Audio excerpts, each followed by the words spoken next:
Sorry. No, that's fine. I don't want my boobs to look. That looks incredible. I'm fine now. Giving each other like, great babe, you look fat. No, you look great. Empowering women. Yeah. No, you're glowing. No, you're glowing. Okay. Hi guys, and welcome to my YouTube channel. This is the first time I have someone else with me to actually chat about influencer marketing. I don't know about you, but I hate that word. Influencer. Yeah, I hate it too. Like, it's just such a... We should rename it. Talking about influencer marketing, blogging, from two perspectives. So we've got more from more opinions from Davina will be towards kind of from a brand point of view, when she does contact influencers, when she speaks to influencers, when influencers contact you, right? Because you get that as well. And for me, it'll be more from an influencer point of view. But first, I think let's chat about it's really awkward, like, hey, tell me more about yourself. But it's like my date. I know. Me and Davina actually met, funny story, when did we meet? Well, we met on Instagram, online, didn't we? Babe. And then we met in real life. Sounds like the perfect date. That's how I meet most peeps these days. Slide into the DMs. She literally slided in my DMs. No, I don't think you did. I think you emailed me. You're more professional. I think we emailed. Did email. We'll talk about brands sliding into people's DMs as well. I've got a good chat about that. Okay, cool. We met on email. Davina got in touch. It was a brand request about one of the brands I was working with. Yeah, so you was working with the brand at the time, you got in touch with me as an influencer. I was just starting, I was definitely like just starting out kind of thing. Definitely like starting out, I think it was like 2 years ago she got in touch with me via this brand. I think we'll avoid talking and naming brands because I don't think this is about that. We're not here to talk about specific brands or specific people. We're just here to talk about the industry as an overall. So you got in touch with me as a brand person speaking to me. So you was in an agency at that point, right? No, in-house. In-house agency. PR in-house, Yeah, and she got in touch with me and asked me to work with her, and I think we kind of met from there. But maybe you want to tell them how, like, what is it that you do? Kind of, I know it's like a bit of an overview. Yeah, my name is Davina Kamal, not Davina McCall.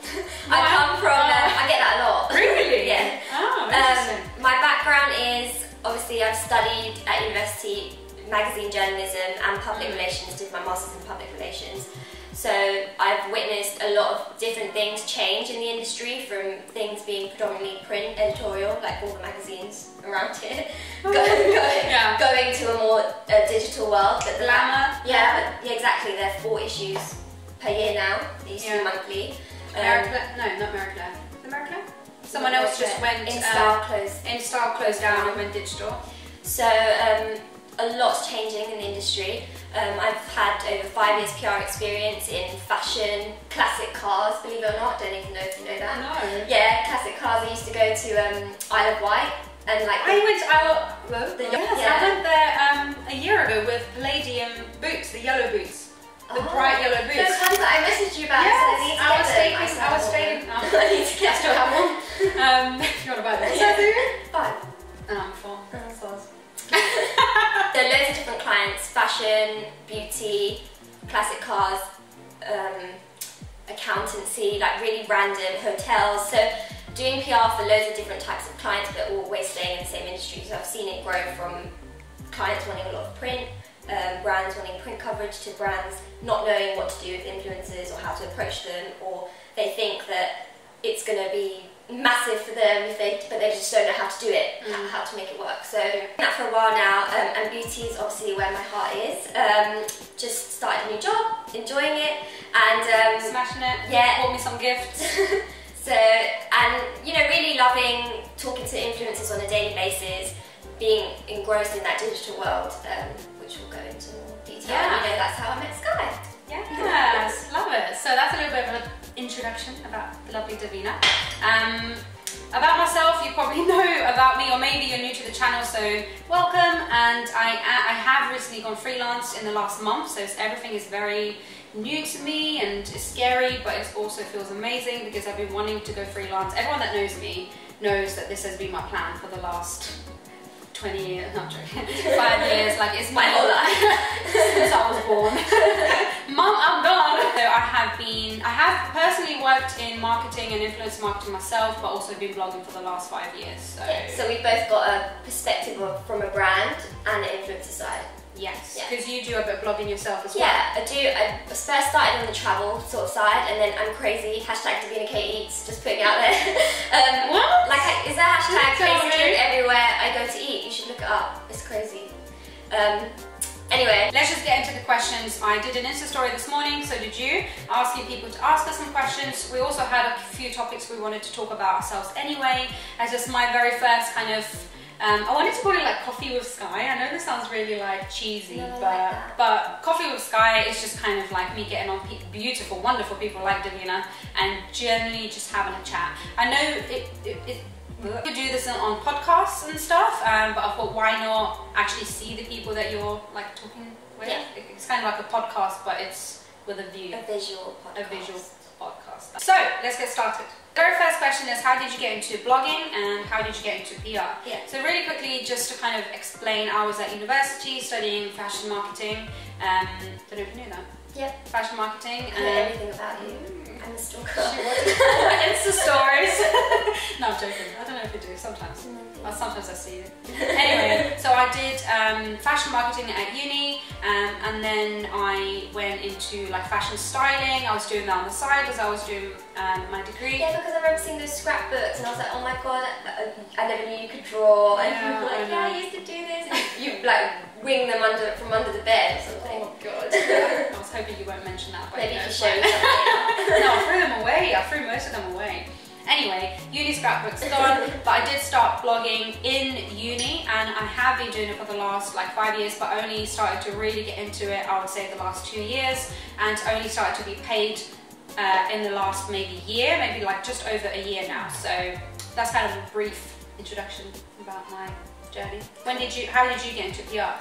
So obviously a lot of it came from uni. I went down the journalism route. I worked at Women's Health for a while, magazine. So getting to learn a bit I more. need to start stalking you a bit more. Getting to learn a bit more about the magazine and journalism. Okay. Like I always wanted to be a journalist all the time. And then when I saw the industry changing, I was like, oh, I don't want to be a journalist. I want to learn and understand YouTubers. Like I grew up watching. Like digital. Yeah. You kind of went into more digital. You saw the world turning towards digital, so you Yeah. thought, I'd rather what's coming up rather than 100%, yeah, because even before my uni lectures or when I was getting ready to go to uni, I remember I would just be sitting watching YouTube videos, and that's sort of where my head was at, and I wanted to understand that world more. No one was really understanding what it was. They just learned how to do makeup and things like that. So after I did that, I did my master's in public relations, and then that's how I went on to do PR. Loads of internships, like you have to. I did. Yeah. To mention, I did about 6 internships. Yeah. Like I definitely did not just land a blogging career. Like I definitely done a lot of internships and a lot of stuff you don't want to do, and a lot of like being mistreated. I don't know about you. I had a couple of not such great internships. Won't go into depth, but I actually have a video on this. If you scroll down, I have a video on about this. I used to end up in like random warehouses thinking like, where am I? So you've got to start from somewhere and just be committed, and if anyone wants to give you the time of day, you need to just take it and roll with it and be really hardworking. I definitely think you definitely have to not expect results straight away, and you have to have that passion before you see the results. I think passion is what got me through uni. I literally treated my blog as like my hobby, but I would do posts like once a week. I'd do a blog post. Like I really was getting into it without any gain really. Yeah. If anything, I was getting people saying like, what are you doing? Like, what is that? What is a blog? Like people are really skeptical. Like I definitely was not getting any support from anyone, and this is why I think now I'm doing like consultations for. I was just saying to Davina, I had a consultation this morning for this influencer who just needs a bit of help, a bit of guidance of where to take her blog and her brand forward, and how to really portray that in her social channels. So I never had that. I definitely didn't have support. So for me, it's a pleasure to be helping people and kind of just guiding them through a little bit. So that's also another thing that I do, like consult influencers as well as brands, as well as being an influencer. So I have a question of getting in touch. So actually Louise, so a girl I met this morning, she actually asked me in person. She said, because I told her I'm doing this video, and she was like, yeah, sure, I have a question. She was like, how do brands contact you? And this will be from a blogging perspective. How do brands contact you, and whether the same brands contact you all the time, like same agencies, or do you have new people all the time? And I guess you can answer, how do you contact influencers? Yeah. Do you constantly contact the same influencers, or do you switch it up?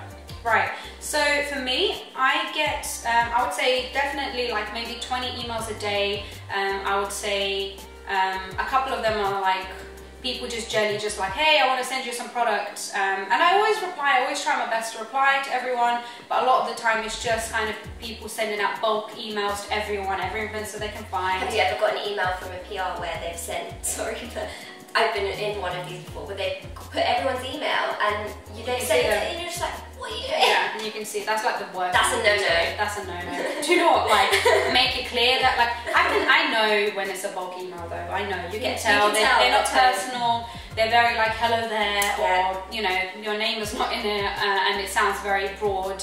That I love your profile or I love your content. Like you can tell when someone has not really looked through. I think that's definitely for me as an influencer. I love when a brand actually has looked through my profile. Yeah. I think for me, I've always really respected people who kind of look through my profile and really connect with me and picked the correct brand for what I do to really, like it works together. I think I actually screenshotted pictures from your from your feed and sent it. She was like, you know, these would work for this particular. That's so nice, and this is what I love. And I think my last one, believe it or not, I had an email from this brand.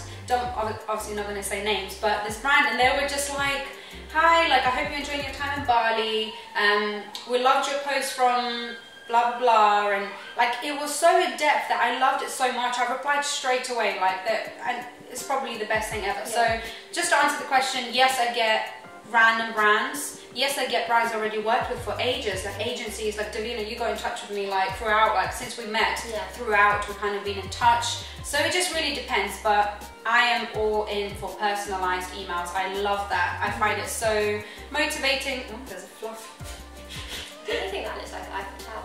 Yeah. Sorry. Have you ever thought that? Yeah. I think for me, I love whatever the email, make it personal. Like for me as an influencer, I love getting personal emails. You always do a great job. Like Davina always sends lovely emails. But yeah, so for me, that's kind of from my point of view. Yeah. So I think from a PR point of view and from a brand's perspective, I get so many emails I can't even tell you. Like it's ridiculous.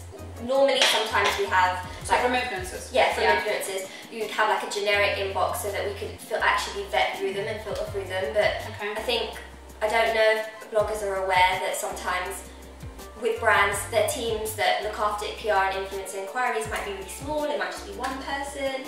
That if you think of that one individual getting 100 emails a day, you know, it's humanely impossible for them to do their job and vet through all of that. So sometimes brands may work with a system that they'll put you on a list, on a waiting list, and get back to you within a certain frame of time. Or you know, every brand is different, and I've worked for loads of different brands, and they all have different ways of doing it. So that's one way. Like priorities. Exactly. Not every brand prioritizes influencer marketing. I remember that. That's a good point. So some will have a massive budget, and that will be a massive thing or drive their business, and other brands that's not going to be the make or break, or they've got an investment in events or shows or other things like that. So yeah, just making sure it's always personable, always trying to keep it professional on email as well. Probably the same for influencers, like don't get in touch with a brand when you don't know what they're all about. You know, like I can imagine I've had emails that the spelling's wrong, or they've spelt the brand wrong, or they've contacted me and left another brand in the email.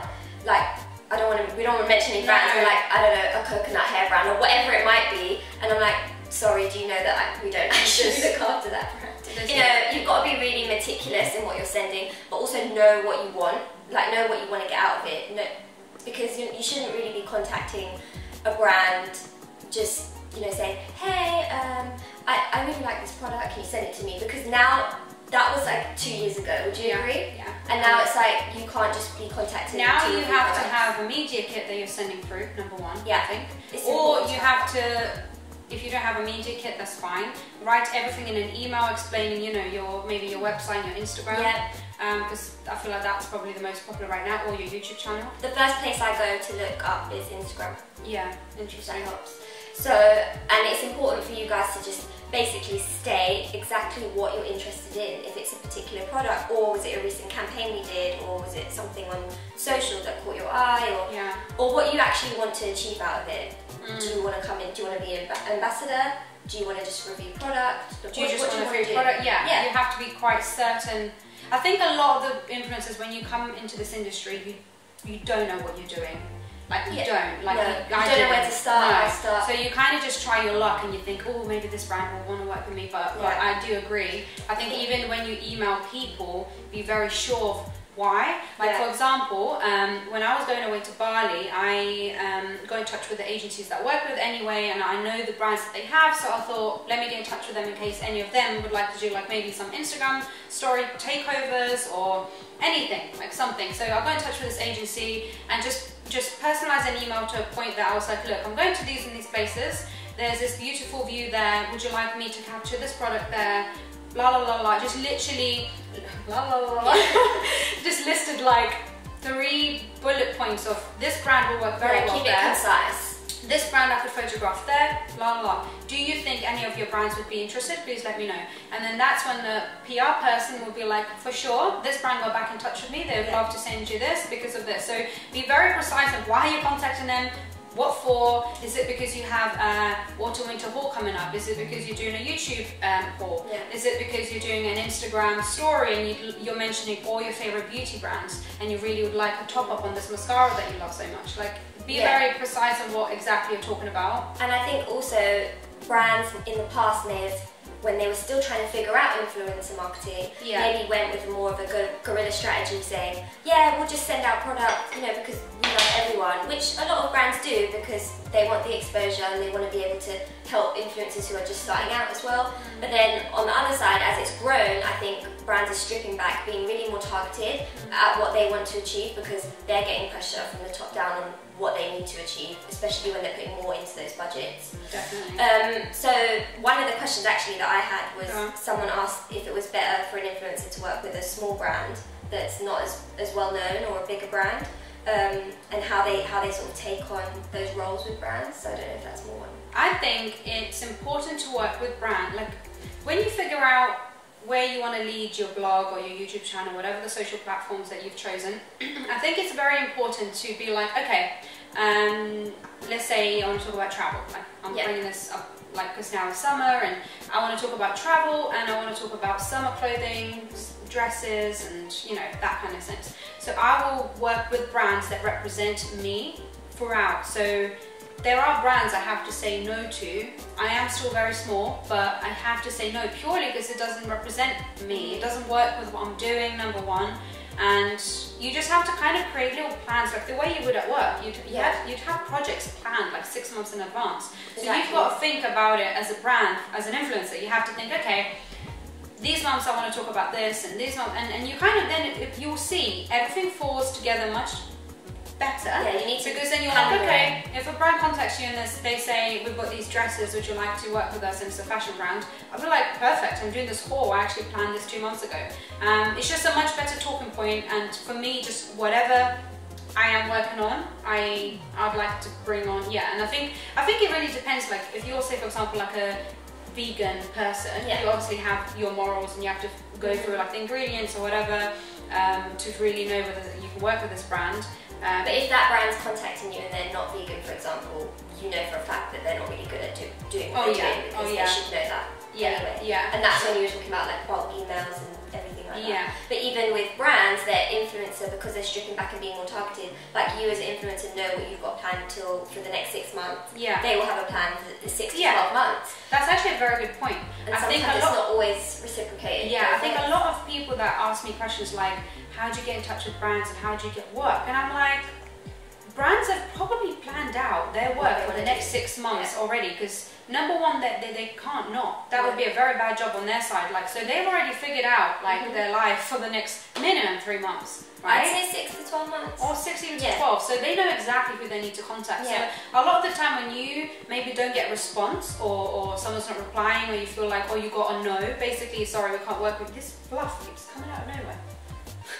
So if you, I feel like a lot of the time brands have got their plan already. So you just have to understand that you're going to work for that campaign that they're working on right now, or that you won't. But it's not a knock like on you. It's not in any way to say you're not good enough or anything like that. And also it's good to just, I'm sure we'll come onto it a bit later, but networking, and that's the best thing to do. It's really difficult when you've got a full-time job, when you work full-time, to try and make those events, because a lot of them we try to make them early in the morning or later, or it's difficult, but whatever you can show up to, I guess it's good to show up, meet people and talk to people. And I know a lot of influencers that I've invited to events, and sometimes they're quite shy and they don't want to go to these events because you're always behind a camera all the time, and I totally get that. But I mean, I could never speak to a camera before, because you're the one that helped me to do it, so this is a big achievement for me. I was just thinking, you're like a natural. You're just like, girl, let me tell you all about it.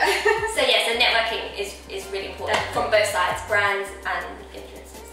Actually, I have a question on getting in touch with influencers and getting in touch with brands, but I feel like we've covered that. I feel like we've done that. Yeah. You just got to be clear on what you want, you know. So getting in touch with influencers and brands, I think just being personal, like personalize it from both spectrums, right? Let's do a wrap up. So personalization, I think being clear on what you want, and I think understanding each side their plans. So like if you've got a plan for the rest of the year and what their plans are, how can you slot things in? Yeah, and also just to add to that, I remember it's so important that even gifting, a lot of the time a brand will have like, yes, we can gift 5 items or 20 depending obviously per month. So if you didn't make that, they'll have an allocation or a limit. So that if you didn't make that call, you might, they might remember you for the next month. So I just wanted to make it clear that sometimes, a lot of the time I hear from influencers saying that they don't hear back from brands, and a lot of the time it's not because you're shit. It's just purely because they already have their plans, and they've already might have even chosen the influencers they want to work with already. So just keep doing you, keep being great, and they will remember you. I have a question from the lovely, you've worked with her?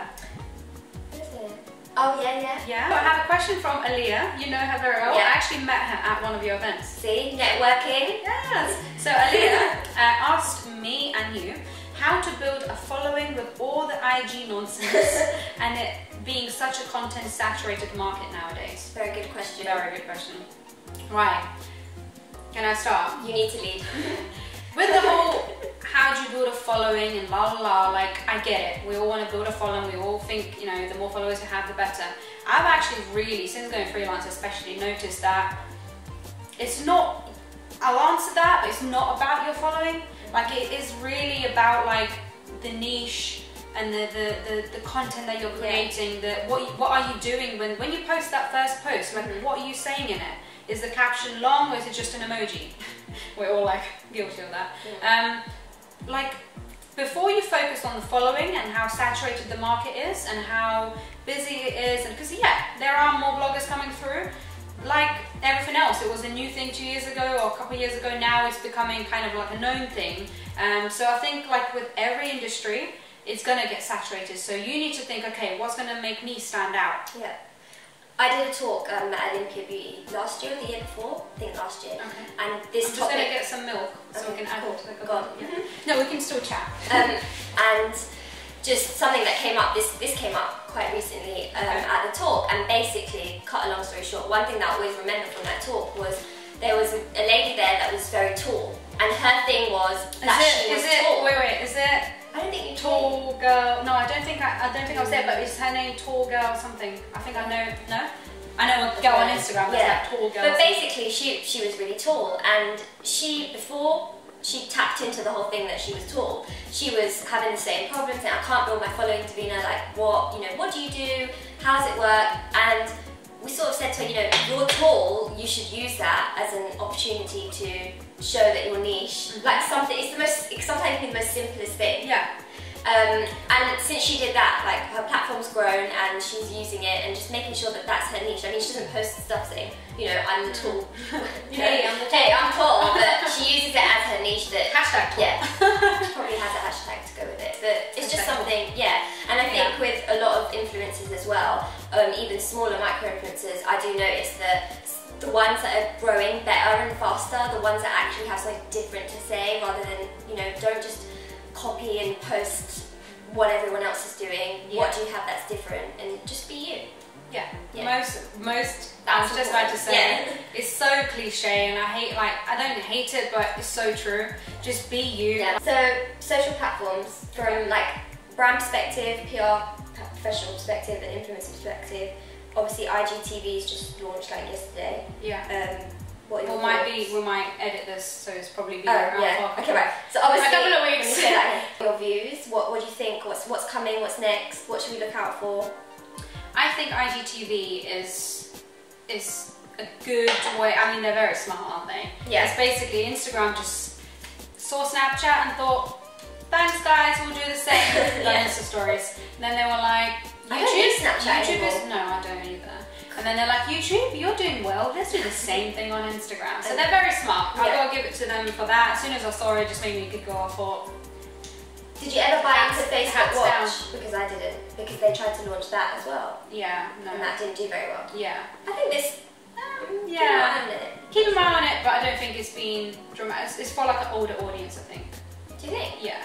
I feel like more people that are like, I think that's for an audience. Like, what's this? And they'll click it. And I think if they're someone, especially someone like a working mom, someone from home, that kind of maybe 35. Good for workouts. Yeah, I think. Yeah, definitely. I think someone who's workouts working from home is probably a good platform, but I don't think for everyone. People are too busy.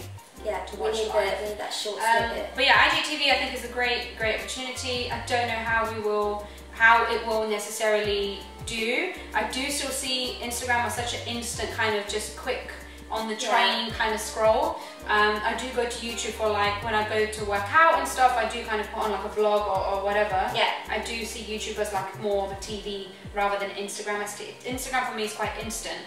Do you know what I mean? Yeah, and as an influencer, this might be going off tangent a little bit. How much do you think you consume other people's content in like, I know you're probably always doing it, but do you have a time where like for me on Sundays or when I'm getting ready in the morning to go to work, that's when I watch YouTube videos? Do you? Yeah. Interesting.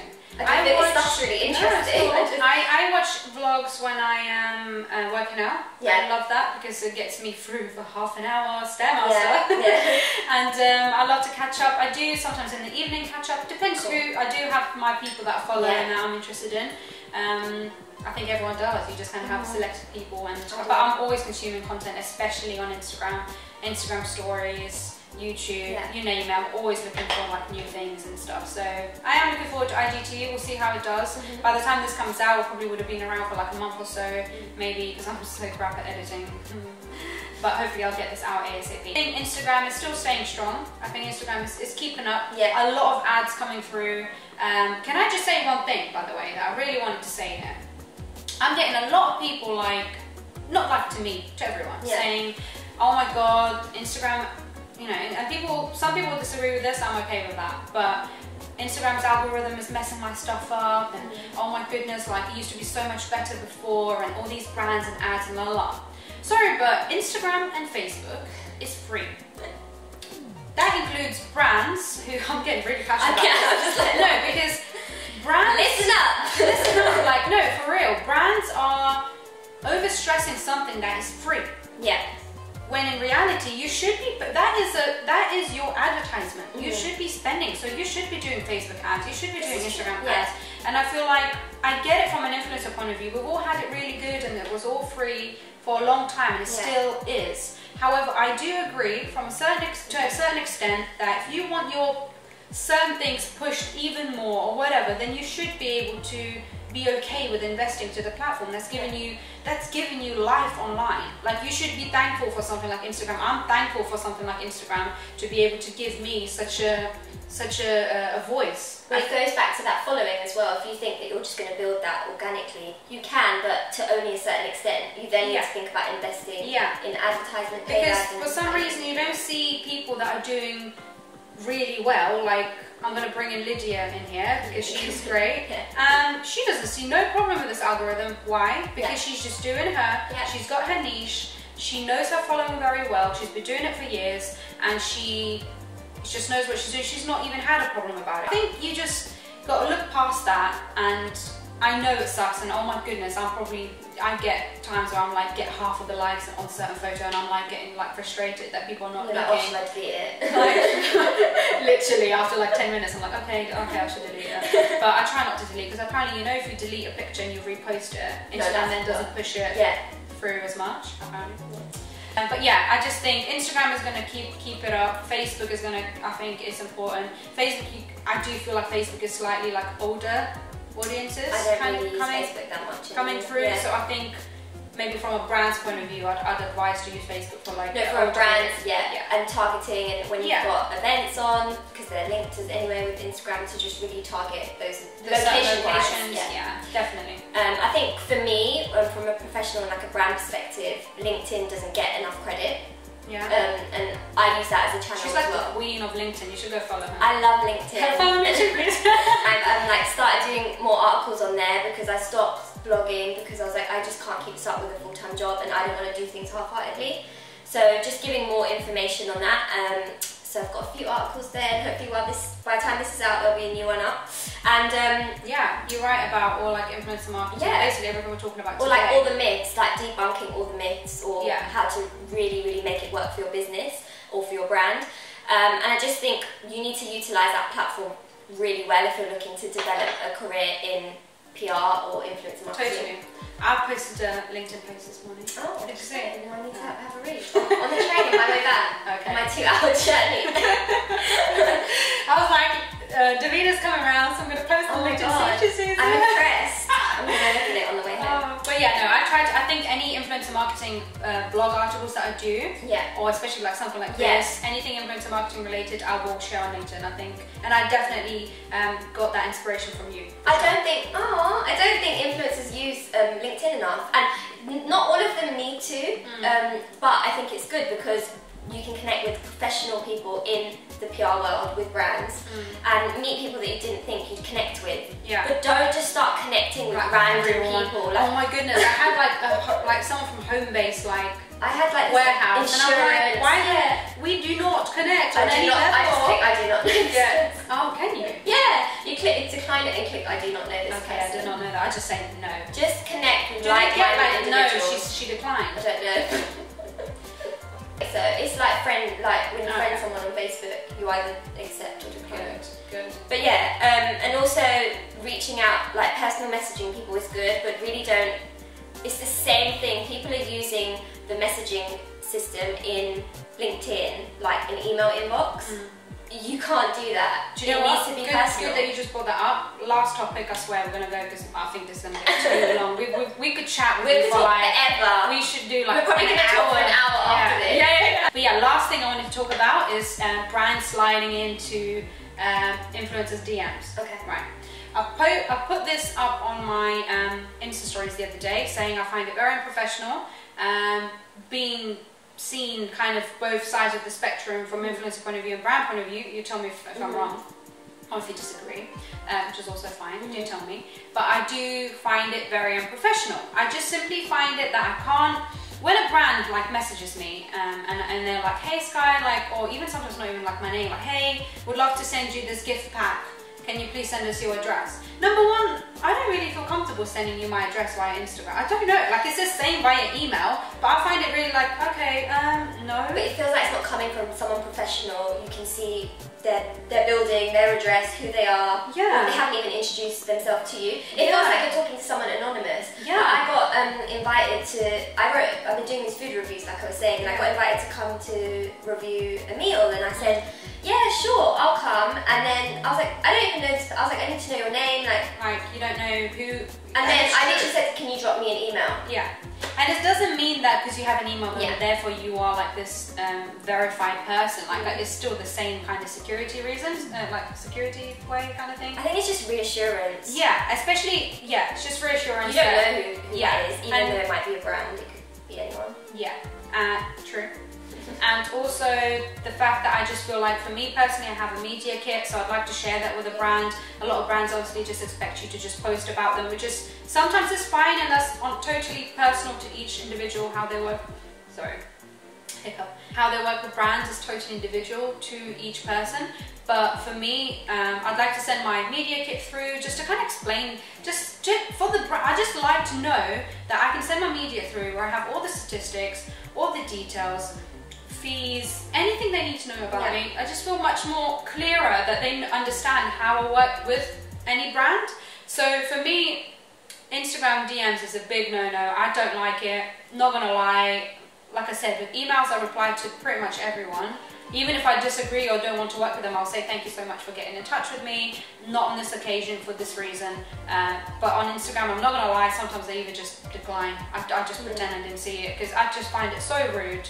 And yeah, and I had actually a person comment back on my Instagram story saying, I totally, like she actually said, I totally disagree. I'm always contacting people. Yeah, she said I constantly talk, and I know the girl, she's lovely, like she just really disagreed. And she said I totally contact people all the time and find it much easier, quicker. I even have like brands on my WhatsApp and things like that. So I'll give you my perspective. I think that it depends on the individual, as in the influencer.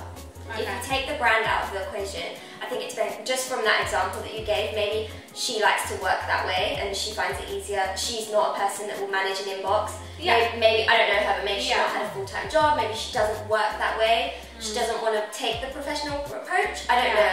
So some people it's a bit different. From a brand's perspective, I think always try and we will always, well, from my personal experience, I will always, email. But when I said might slid into your DMs before, I think it was a case of saying, we love this content, so we can start interacting with you from a brand's perspective, just so you know that, we're looking and we're seeing what you're doing and we've got our eye on you. I love, don't get me wrong, some of the brands I work with, I love it when they're like my pictures or comment or slide into my DMs and say, hey, loving the content or whatever. I love that. That's not a problem. For me, a lot of the time it's the brands that don't have a clue who I am. Never followed me, literally just followed me a minute ago because I can see that they just followed me and then messaged me, and just randomly decided that would love your content and would love to work with you. For me, a lot of the time it's people that just don't give you the time of day, don't look like they're, for me I think it all comes down to what I said at the beginning. I love it when someone has personalized and looked at your profile properly and decided that you are a great fit for their brand, and this is why. Because I do the same when I contact a brand. If I don't really contact brands a lot, I've got to say. I kind of stuck with the people that I work with now. But if I was to contact a brand, I have to almost pitch. It's almost like a pitch. You almost pitch yourself. And why you'd stand out over other people that they're working with. And why this brand is going to work for my profile and my content right now. Yeah, 100%. LinkedIn is coming up. LinkedIn. Make sure you're on LinkedIn. Yeah, and UPR stop sliding into DMs unless you're really, giving them really good encouragement and engaging with their posts. Yeah, definitely. Because I think it's good to start as you need to go on. Yeah. So if you're going to keep it professional, keep it professional. Definitely.